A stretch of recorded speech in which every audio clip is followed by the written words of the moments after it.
When you first made it big, what was the biggest baller kind of, you know, diva thing that you kind of pulled off just because you could? Is there anything that was a little bit ridiculous at first when you first kind of made it? I'll tell you what comes to mind immediately, and it's sort of embarrassing,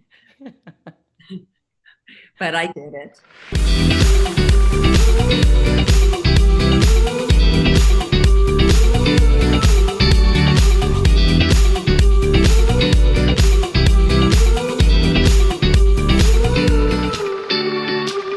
Are you in Poland? No, I'm in Oregon, but this is one of the screenshots that the folks from your fabulous Netflix series sent us for virtual background. So I'm actually in the break room at the insane asylum, pretty much.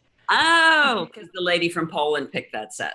That's a cool set. I heard that you were on the fence initially about this, but how do you say no to somebody when they tell you they have written a part for you?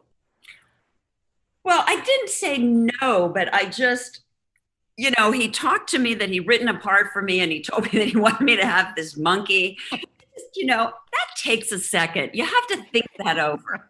You have to sit down and think, what does that actually mean? Right.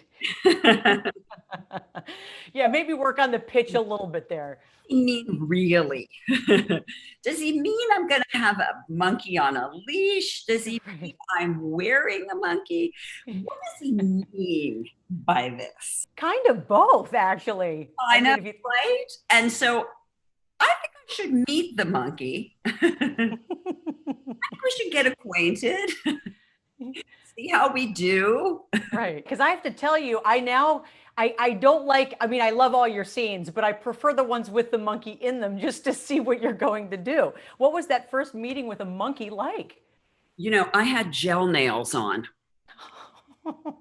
Okay. And so the monkey, of course, thought it was my talons. So he was very interested in my talons and his talons. And he wanted to show me his, and he wanted to chew on mine and try them out on his hair and show me his. And then he wanted to groom me a little bit, and he wanted to see me grooming him. And then he wanted to scratch a hole in the paper on the desk and see, can I do that too with my talons? It was kind of, we were relating just on a very primal level at first. I love that, though, no pun intended, but I love that on a primal level. There are so many funny things that you do as your character. At one point, I think you're at a hotel and you have your own decorators come in and redo the room, and then the monkey has a suite, and all this just great stuff. When you first made it big, what was the biggest baller kind of, diva thing that you kind of pulled off just because you could? Is there anything that was a little bit ridiculous at first when you first kind of made it? I'll tell you what comes to mind immediately, and it's sort of embarrassing, but I did it. I had a massage with Lenore. Oh, God. You mean the like $295 cream?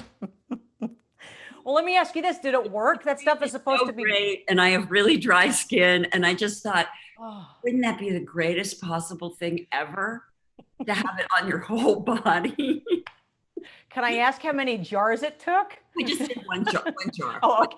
Oh, well, that's not one jar. That's not brutal. Oh my God. Is there a villain, this is all kind of the backstory of Nurse Ratched. Is there a villain, a cinema villain that you actually wish you knew the origin story of? And I'll end with this.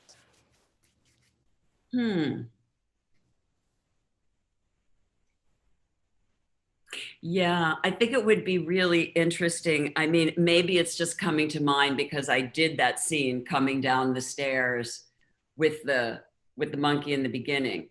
Yeah. But that character that comes down the stairs at the end, and the way that she was with the phone cord and the crazy butler and everything and Sunset Boulevard, I just feel like it would have been really interesting to see her when she was trying to go from silent films and was such a huge star, and then talkies, and then starts to lose her marbles, and what happens? Do you know what I mean? What happened to her? I think that's really interesting. You have provided us with so much interesting work. I can't thank you enough. You make, being a woman is hard. You're one of the few actresses that I look at and I thought, you know what, being a woman is fun. You just make it fun. And I appreciate everything you do. And I'm glad your sister and your brother-in-law are doing better. And just thanks for everything that you've done. Thank you. I really appreciate that because you know what? We do get to be who we are after all.